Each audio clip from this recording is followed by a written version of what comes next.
আসসালামু আলাইকুম দর্শক, স্বাগত জানাচ্ছি টিভির সকালের সংবাদে। আপনাদের সঙ্গে আছে আমি ফারিক ফাতিমা। ঘন কুয়াশার কারণে দুর্ঘটনা এড়াতে পাটুরিয়া দৌলতদিয়া ও আরিচা কাজিরহাট নৌরুটে ফেরি চলাচল বন্ধ রয়েছে। বিআরডব্লিউটিসি আরিচা আঞ্চলিক অফিস কর্তৃপক্ষ জানায়, ঘন কুয়াশার কারণে ভোর 5:20 থেকে আরিচা কাজিরহাট নৌরুটে ও সকাল 6টায় পাটুরিয়া দৌলতদিয়া নৌরুটেও ফেরি চলাচল বন্ধ হয়। এতে নৌরুটগুলোতে শীতে দুর্ভোগে পড়েছেন যাত্রীরা। এদিকে তাপমাত্রা কমে শীত বেড়েছে নীলফামারীর সৈয়দপুরে। এতে শীত মৌসুমে সৈয়দপুর বিমানবন্দরে বিঘ্ন ঘটে ফ্লাইট ওঠানামায়। তবে শিডিউল বিপর্যয় এড়াতে শিডিউল পরিবর্তন করে দিয়েছে কর্তৃপক্ষ। নতুন সময় অনুযায়ী ঢাকা থেকে সৈয়দপুরে প্রথম বিমান অবতরণ করার সময় সকাল 10:30 এবং 11টায় সৈয়দপুর থেকে ঢাকার উদ্দেশ্যে উড্ডয়ন করবে। কর্তৃপক্ষ জানায়, যাত্রীদের ভোগান্তি কমাতে ফ্লাইটের রিশিডিউলিং করা হয়েছে।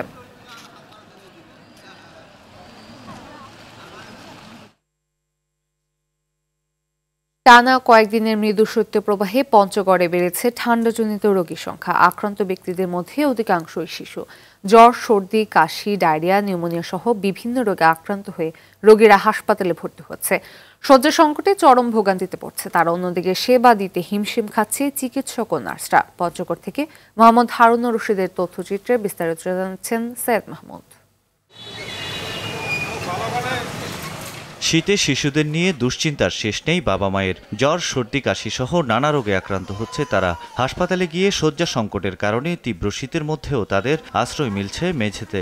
100 শয্যার পঞ্চগড় সদর হাসপাতালে রোগী ভর্তি থাকছে দ্বিগুণেরও বেশি। হাসপাতালে আসা রোগীর স্বজনরা জানায়, আবহাওয়া পরিবর্তনের কারণে ঠান্ডাজনিত বিভিন্ন রোগে আক্রান্ত হচ্ছে শিশুরা, যে কারণে হাসপাতালে চাপ বাড়ছে। চিকিৎসা নিতে ভোগান্তি পোহাতে হচ্ছে তাদের। বাচ্চারা কয়েকদিন থেকে ঠান্ডার জন্য পাতলা পায়খানা আর জ্বর, সর্দি, কাশি, জ্বর একটু হালকা হালকা, খায় না কিছু। আগে ভর্তি হয়েছি, আজকে মোটামুটি সুস্থ, চলে যাবে।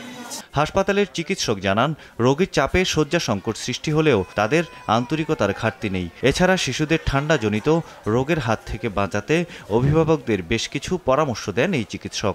6 মাস পর্যন্ত শুধুমাত্র বুকের দুধ খাবে, বাড়তি যাতে কোনো খাবার না খায়। পরবর্তীতে তারা যাতে সুষম খাবার গ্রহণ করে, বাসি খাবার যাতে না গ্রহণ করে, এবং অযথা যাতে বাচ্চাদেরকে বাইরে নেওয়া না হয়। যদি নিতেই হয় তাহলে ভালোভাবে শীতবস্ত্র পরায় নিয়ে যেতে হবে। বয়োবৃদ্ধদের ক্ষেত্রে যাদের আগে থেকেই অ্যাজমা, সিওপিডি রয়েছে, তারা যাতে তাদের ওষুধগুলো নিয়মিত সেবন করে, প্রয়োজনে ডাক্তারের চেক আপ করায় তাদের ওষুধগুলো ঠিক করে নিয়ে ধুলা ময়লা পরিহার করতে হবে, ঠান্ডা পরিহার করতে হবে, অ্যালার্জির খাওয়া দাওয়া পরিহার করতে হবে। সৈয়দ মাহমুদ, RTV। দর্শক, দিনাজপুরের হিলিতে তাপমাত্রা কমে শীতের প্রকোপ বেড়েছে। শীত বাড়ায় হাসপাতালগুলোতেও বাড়ছে শীতজনিত রোগে আক্রান্ত রোগী। এ বিষয়ে বিস্তারিত জানাতে হিলি থেকে সরাসরি যুক্ত হচ্ছেন সহকর্মী আব্দুল আজিজ। আজিজ, আমাদের জানাবেন যে শীতজনিত রোগে হাসপাতালে রোগীর চাপ কেমন দেখছেন?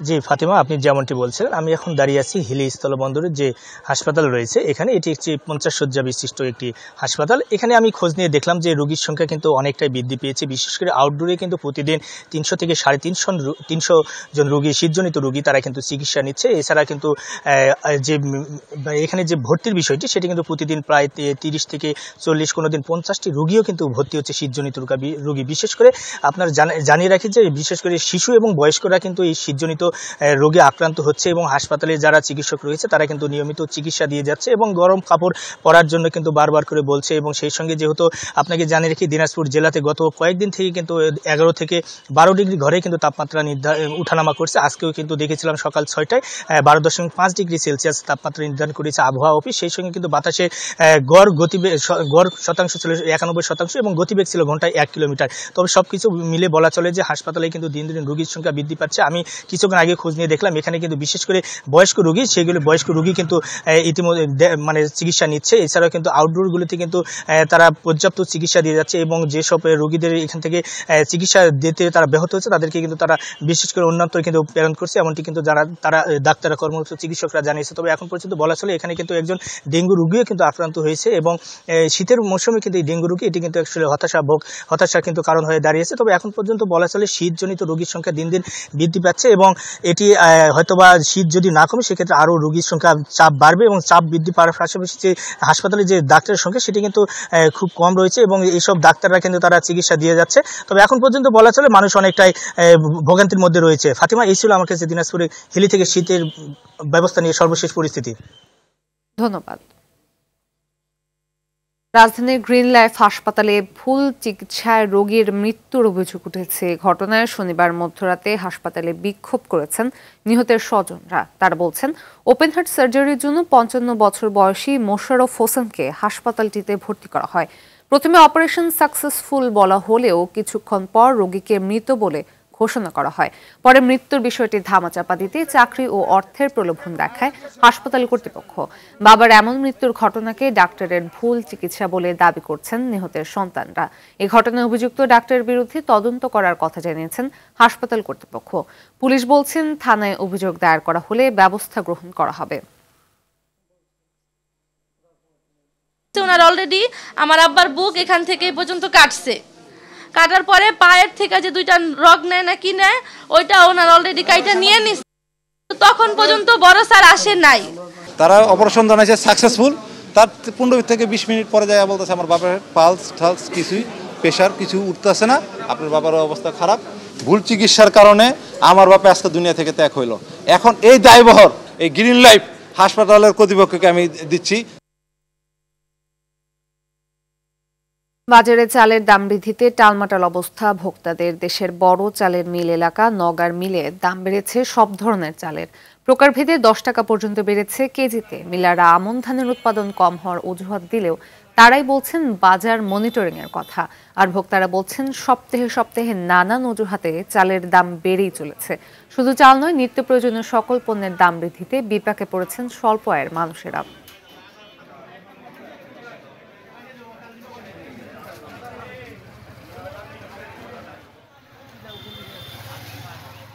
সব থেকে দাম বাড়িছে সাম্পা কাটারি, ছিল আপনার 72-73 টাকা, এখন বেড়ে দাঁড়াচ্ছে 80 টাকা। আমাদের নিত্যপণ্য যেটা এটা আমার সহনীয় পর্যায়ে থাকে। নিম্ন মধ্যবিত্ত যারা সংসার তাদের জন্য খুবই কষ্টকর। দাম কম হলে একটু ভালো হতো আমাদের জন্য আর কি, মানে গরিব মানুষের জন্য। তাহলে ক্রয় ক্ষমতার বাইরে চলে যাচ্ছে, আমাদের পয়সা করি বেশি লেগে যাচ্ছে আমাদের। আমরা চাচ্ছি সবাই যে চালের দামটা কমুক। দর্শক, এই বিষয়ে বিস্তারিত জানাতে নওগাঁ থেকে সরাসরি যুক্ত হচ্ছেন সহকর্মী আরিফুল হক সোহাগ। আরিফা, চালের দাম বৃদ্ধির কারণ কি বলছেন মিলাররা, আমাদের জানাবেন।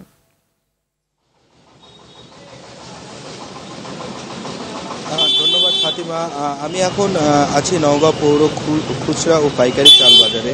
আমি আপনাকে যদি জানাই যে গত সপ্তাহে কিন্তু যে চাল কাটারি জাতের চাল নওগাঁর এই মোকামটিতে বিক্রি হয়েছিল 70 থেকে 72 টাকা কেজিতে, সেই চাল কিন্তু এই এক সপ্তাহের ব্যবধানে গতকাল শনিবার থেকে কিন্তু এই আড়তদার যারা রয়েছেন তারা কিন্তু বিক্রি করছেন 78 থেকে 80 টাকা পর্যন্ত, অর্থাৎ কেজিতে প্রায় 3 থেকে 10 টাকা পর্যন্ত বেড়েছে এই কাটারি জাতের চাল। এছাড়াও অন্যান্য জাতের যে চালগুলো রয়েছে সেই চালগুলো কিন্তু কেজিতে 3 থেকে 4 টাকা পর্যন্ত বৃদ্ধির দিকে।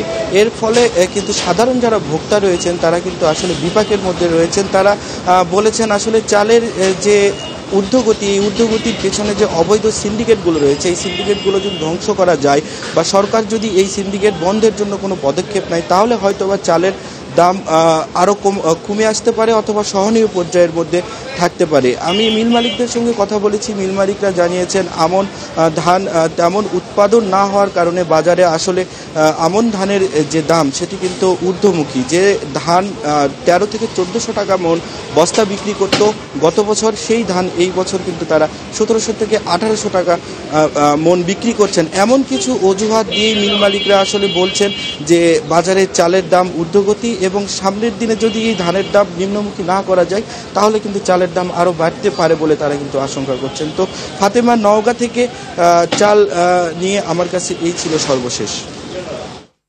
ধন্যবাদ। চট্টগ্রাম নগরীর প্রথম এলিভেটেড এক্সপ্রেসওয়ের অপরিকল্পিত 5টি র্যাম্প নির্মাণ কাজ স্থগিত রাখার সিদ্ধান্ত নিয়েছে চট্টগ্রাম উন্নয়ন কর্তৃপক্ষ সিডিএ। অপ্রয়োজনীয়তা, পরিবেশগত উদ্বেগ ও খরচ সাশ্রয়ের বিষয়কে অগ্রাধিকার দিয়ে এই সিদ্ধান্ত নেওয়া হয়। সিডিএ বলছে 15.2 কিলোমিটার উড়াল সড়কটির নকশা প্রণয়নের সময় কারো মতামত না নেয় এখন বিভিন্ন সংস্থা থেকে আপত্তি আসছে। চট্টগ্রাম থেকে সাইফুল মাহমুদের প্রতিবেদন, জানাচ্ছেন নুসরাত জাহান সিনথি, ছবি তুলেছে ইমরাউল কায়েস। আগস্টে গণঅভ্যুত্থানের পর আওয়ামী লীগ সরকারের পতন হলে নতুন করে সিডিএ বোর্ড গঠন করে চট্টগ্রাম উন্নয়ন কর্তৃপক্ষ। এরপরই নগরীর প্রথম এলিভেটেড এক্সপ্রেসওয়ের র্যাম্পের প্রয়োজনীয়তা, পরিবেশবাদীদের মতামত ও অংশীজনদের আপত্তির বিষয়গুলো নিয়ে পর্যালোচনা শুরু হয়।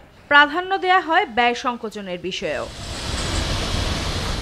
2017 সালের 11 জুলাই একনেক সভায় 3,250 কোটি 83 লাখ টাকা ব্যয়ে 3 বছর মেয়াদী প্রকল্পটি অনুমোদন দেয়া হয়। নানা অজুহাতে 2022 সালে প্রকল্পের ব্যয় এক লাফে 1,048 কোটি টাকা বাড়িয়ে 4,298 কোটি 95 লাখ টাকা করা হয়। পাশাপাশি দফায় দফায় সময় বাড়িয়ে প্রকল্পের মেয়াদ দেয়া হয় 2024 সালের জুন পর্যন্ত। উঠানামার র্যাম রাখে নাই, অপরিকল্পিতভাবে নির্মাণ কাজের জন্য আমাদেরকে অনেক পোহাতে হচ্ছে। আমি এখন আপনার আগ্রাবাদ হই, কিন্তু এখন আমাদের অনেক দূর থেকে টার্নিং নিয়ে আসতেছি। র্যামগুলো বাদ পড়ার কারণে এখন এই অসুবিধাটার সম্মুখীন হচ্ছে, এটা হয়ে আমাদের কোনো কাজ আসতেছে না। আগ্রাবাদ চৌমুহনীর দিকে যাচ্ছিলাম, কিন্তু আমার অনেকটা ঘুরে আসা লাগতেছে। তো যদি ওই জায়গাতে নামার কোনো একটা ব্যবস্থা রাখা যাইতো তাহলে আমি মনে করি আমার জন্য এবং সাধারণ জনগণের জন্য অনেক উপকৃত হতো। পরিকল্পনাভাবে করে নেই, এই জন্য আমাদের দুর্ভোগ বেশি বাড়ছে। তো এইগুলো যদি লাইনটা ক্লিয়ার করে দেয় আমাদের জন্য বেশি ভালো হবে, আর সবার জন্য, জনগণের জন্য, সবার জন্য ভালো হবে। এটা অকল্পিতভাবে মানে রাস্তাটা করার কারণে আমাদের গাড়ি উঠানামার খুব কষ্ট হয়ে পড়ছে, এবং আমাদের যে সুবিধা যে এইখান থেকে যে লাঠানোর দিকে গাড়ি ওঠে এইখান থেকে কোনো সিস্টেম করে নেই। 2021 সাল থেকে উড়াল সড়কটির নানা সমস্যার বিষয়গুলো বের হয়ে আসতে শুরু করে। ট্রাফিক বিভাগের সঙ্গে আলাপ না করায় দেখা দেয় নানা জটিলতা। প্রজেক্টে তখন 14টা র্যাম আমরা ধরেছিলাম, কিন্তু আমরা বর্তমান সময়ে যেহেতু টাকার একটা ক্রাইসিস আছে সরকারের বা এবং আমরা আরও বড় অথেন্টিকভাবে দেখছি, মানে আমরা ফেজিং করেছি। এতগুলা র্যাম যে দিছে, মানে যেটা আমার সবচেয়ে জরুরি যেসব জাংশানে, ওগুলো আমরা রেখেছি। আমরা চেয়ারম্যান সহ, আমাদের চেয়ারম্যান মহোদয় সহ আমরা স্টাডি করেছি, এবং যারা বিশেষজ্ঞ ছিল তারা সহ আবার এটা স্টাডি করে আমরা আপাতত 9টা র্যাম করছি। 5টা র্যামটা বাদ দিয়েছে, কিন্তু ফুল বাদ না, এটা প্রভিশন রেখেছি যাতে ফিউচারে করা যায়। প্রকল্পটিতে শুরু থেকেই কৌশলগত ও প্রকৌশলগত কোনো পরিকল্পনায় অনুসরণ করা হয়নি বলে জানান সংশ্লিষ্টরা। টোটাল কাজটি হচ্ছে অপ্রকল্পিত, এবং এখানে মুনাফা কেন্দ্রিক চিন্তাটাই প্রধান। তদানীন্তন চেয়ারম্যান এটা নিজের স্ট্যান্ডবাজির জন্য এই প্রকল্পটি হাতে নিয়েছিলেন, এবং সরকারকে প্রলুব্ধ করেছে যে এই প্রকল্পটি নিলে জনগণ বাহাবা দেবে। এগুলি করেই প্রকল্পটি নেওয়া হয়েছে। এটা আমাদের অর্থনৈতিকভাবে যোগ বিয়োগ যদি আমরা করি তাহলে নেট রেজাল্ট নেগেটিভ আসবে, পজিটিভ আসবে না। অপ্রয়োজনীয় অংশীজনদের আপত্তি ও ব্যয় সংকোচনের প্রশ্নে প্রকল্পটি অপরিকল্পিত হওয়ায় শুরু থেকে বোর্ড এ বিষয়ে ক্ষুব্ধ প্রতিক্রিয়া দিয়ে আসছিল, তবে এতদিন পর তা আমলে নেওয়া হলো। নুসরাত জাহান সিনথি, RTV। মুনাফা হচ্ছে তাই এবার আলু চাষের দিকে বেশি ঝুঁকছে ঠাকুরগাঁওয়ের চাষিরা, আর এই সুযোগকে কাজে লাগিয়ে রাসায়নিক সারের কৃত্রিম সংকট সৃষ্টি করছে কিছু অসাধু ব্যবসায়ী। সরকার নির্ধারিত দামে কোথাও সার না পাওয়ায় বেকায়দায় পড়ে বেশি দামে কিনতে বাধ্য হচ্ছে কৃষকরা। এতে উৎপাদন খরচ বাড়ার শঙ্কা করছে সংশ্লিষ্টরা। ঠাকুরগাঁও প্রতিনিধি সোহেল পারভেজের তথ্যচিত্রে নুসরাত জাহান সিনথির রিপোর্ট। ঠাকুরগাঁয়ে প্রতি বছর আমন তোলার পর গম, আলু, ভুট্টা, মরিচ সহ বিভিন্ন ফসল চাষে ব্যস্ত হয়ে পড়েন চাষিরা, কিন্তু এবছর ব্যতিক্রম। বাজারে আলুর বাড়তি দামের কারণে এবার জেলার বেশিরভাগ চাষি আলু চাষের দিকে ঝুঁকছেন, কিন্তু কৃষকদের অভিযোগ নির্ধারিত দামে কোথাও রাসায়নিক সার পাওয়া যাচ্ছে না। এক শ্রেণীর পাইকার 1350 টাকার টিএসপি সার 1850 টাকা এবং এমপিও সার 1050 টাকার জায়গায় 1250 টাকায় বিক্রি করছে। সারের খুব প্রয়োজন, আর যদিও এখন সার খুঁজে পাই সেটা আমাদের প্রচুর মূল্য দিয়ে কিনতে হয়, যেটা আমাদের সাধ্যে কুলায় না। সার নিতে যাচ্ছি, সারের দাম বেশি, তাও মিলে না, দাম বেশি, 1800-1900 টাকা অবস্থা। ডিলার কাছে বলতেছে সার নাই, আসুক, তারপরে আমাদের তো আলু হয় না। এবার কৃষিতে একটু খরচ বেশি, বীজের দাম বেশি, সারও কিছুটা দাম বেশি। 4 দিন ধরে ঘুরতেছি এখানে, আবার ভোটে আনি কার্ডটাও জমা করছি, তারপরে কোনো সার কিছু পাওয়া যাচ্ছে না, আমরা কৃষিকাজ কিভাবে করব। তবে এ অভিযোগ সম্পূর্ণ অস্বীকার করছে ডিলাররা। কৃষক প্রায় 1,000-1,500-এর উপর, 165 বস্তা 165 জন বেশি পাবে না। যারা আইডি কার্ড জমা নিয়েছি এক পাশ থেকে বিতরণ করে গেছি, যতদূর পাইছে। তারপরে এমওপি আর পটাশ দিছি, যেগুলো পাইছে যেগুলো পরবর্তী আবার ঢুকবে আবার এদেরকে দিব। আমরা তো হিমশিমে পড়ি, আমরা কীভাবে বিতরণ করবো? আমার তো মাথা খারাপ হয়ে যায় যেদিন বিতরণটা আসে, যে আমি 165 বস্তা কাকে দিব। আমাদের বরাদ্দটা যেন পর্যাপ্ত হারে দেওয়া হয়, এর আগে আমরা যেভাবে পাইতাম। কোথাও সার ও বীজের সংকট নিয়ে উল্লেখ করে জেলা প্রশাসক জানান, বেশি দামে সার বিক্রির বিষয়টি তদারকি করছে প্রশাসন। সার এবং বীজ আপাতত কোনো ক্রাইসিস নেই, আমাদের বরাদ্দও রয়েছে এবং বাজারে পর্যাপ্ত সারও আছে। কিছু কিছু অভিযোগ যেটা শোনা যাচ্ছে যে একটু বেশি দামে সার কালেক্ট করতে হচ্ছে, সেই বিষয়ে আমার নির্বাহী ম্যাজিস্ট্রেটরা ফিল্ডে গিয়ে সেগুলো তদারকি করছে এবং সেখানে যদি কোনো অনিয়ম পাওয়া যাচ্ছে দু এক জায়গায়, সেখানে আমরা সাথে সাথে শাস্তিমূলক ব্যবস্থা নিচ্ছি যাতে অন্য কেউ সেই অনিয়মের সঙ্গে জড়িয়ে না পড়ে। চলতি বছর ঠাকুরগাঁয়ে 27,500 হেক্টর জমিতে আলু চাষের লক্ষ্যমাত্রা ধরা হয়েছে। এরই মধ্যে 23,680 হেক্টর জমিতে রোপণ সম্পন্ন হয়েছে। সামনে যা আরও বাড়বে বলছে কৃষি বিভাগ। নুসরাত জাহান সিনথি, RTV।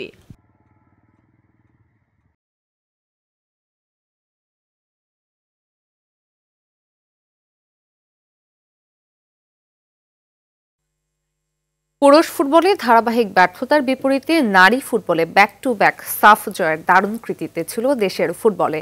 2024 সালে নানান ঘটনায় আলোচনায় ছিল দেশের ফুটবল পাড়া। বাফুফেতে নির্বাচনের বছরে শেষ হয়েছে কাজী সালাউদ্দিনের 16 বছরের রাজত্ব। তবে লাল সবুজের জার্সিতে খেলতে হামজা চৌধুরীর সামনে থেকে সব বাধা সরে যাওয়ার খবরে দারুণ আনন্দের এক সংবাদ দিয়ে বছরটা শেষ করেছে দেশের ফুটবল। 2024 সালে দেশের ফুটবলের হালচাল কেমন ছিল তা দেখে নিব মাহফুজুল ইসলামের রিপোর্টে। Hamza here. I'm so happy everything's over the line. I can't wait to be playing for Bangladesh and hopefully see you guys soon. English premier লিগের তারকা লেস্টার সিটির ভরসার নাম হামজা চৌধুরীর অপেক্ষা লাল সবুজের জার্সিতে মাঠে নামার সব আনুষ্ঠানিকতা শেষে মিলেছে ফিফার প্লেয়ার্স স্ট্যাটাস কমিটির ছাড়পত্র। বছরের শেষে দারুণ এই খবর নিঃসন্দেহে দেশের ফুটবলের ইতিহাসে আলোচিত এক ঘটনা। এর আগে বছরের পুরোটা জুড়েই ছিল পুরুষ ফুটবল দলের ব্যর্থতার গল্প। সারা বছর 8টি ম্যাচ খেলে 6টিতে হেরেছে লাল সবুজের দল। ঘরের মাঠে বিশ্বকাপ বাছাইয়ের ম্যাচে প্যালেস্টাইনের বিপক্ষে 1-0 গোলে হারে কিছুটা তৃপ্তি পেয়েছে সমর্থকরা। পুরুষ জাতীয় দলের ব্যর্থতার ভিড়ে বয়সভিত্তিক দল পেয়েছে সফলতা। অনূর্ধ্ব-20 সাফ চ্যাম্পিয়ন হওয়া বাংলাদেশের যুবারা ভুলিয়ে দিয়েছে সিনিয়র ফুটবলারদের ব্যর্থতা। দেশকে এনে দিয়েছে দারুণ এক উদযাপনের মুহূর্ত। পুরুষ জাতীয় দলের ব্যর্থতার গল্পের বিপরীতে নারী ফুটবলে ছিল ইতিহাসের সেরা সফলতা। ব্যাক টু ব্যাক সাফের ট্রফি নিজেদের করে নিয়েছে সাবিনা কৃষ্ণা সানজিদারা, পেয়েছে ছাদ খোলা বাসে সংবর্ধনা। এএফসির ক্লাব কম্পিটিশনের নতুন ফরম্যাটে এএফসি চ্যালেঞ্জ লিগে দারুণ আশা নিয়ে ভুটান গিয়েছিল দেশের চ্যাম্পিয়ন বসুন্ধরা কিংস, কিন্তু সেখানে হতাশাজনক পারফরমেন্স করে ভালেদিয়ার তিতের দল। তবে ভুটান থেকে ফিরে মৌসুমের প্রথম ম্যাচ চ্যালেঞ্জ কাপে মোহামেডানকে হারিয়ে বিজয় উল্লাস করে বসুন্ধরা কিংস। বছরের অন্যতম বড় আলোচনার বিষয় ছিল বাফুফের নির্বাচন, যে নির্বাচনকে ঘিরে উত্তাপ ছিল ফুটবল অঙ্গনে। কাজী সালাউদ্দিন অধ্যায় শেষে নির্বাচিত হয়ে বাফুফের মসনদে বসেন তাবিথ আওয়াল। সব ছাপিয়ে সাফল্য ও ব্যর্থতার মিশ্রণে 2024 পার করল দেশের ফুটবল। নতুন বছরে নতুন আঙ্গিকে জেগে উঠুক বাংলাদেশের ফুটবল, এমনটাই প্রত্যাশা সবার। মাহফুজুল ইসলাম, RTV। সকালের সংবাদ পর্যন্ত। মধ্যাহ্নের সংবাদ দুপুর 12টায় দেখার আমন্ত্রণ রইল। ধন্যবাদ সবাইকে।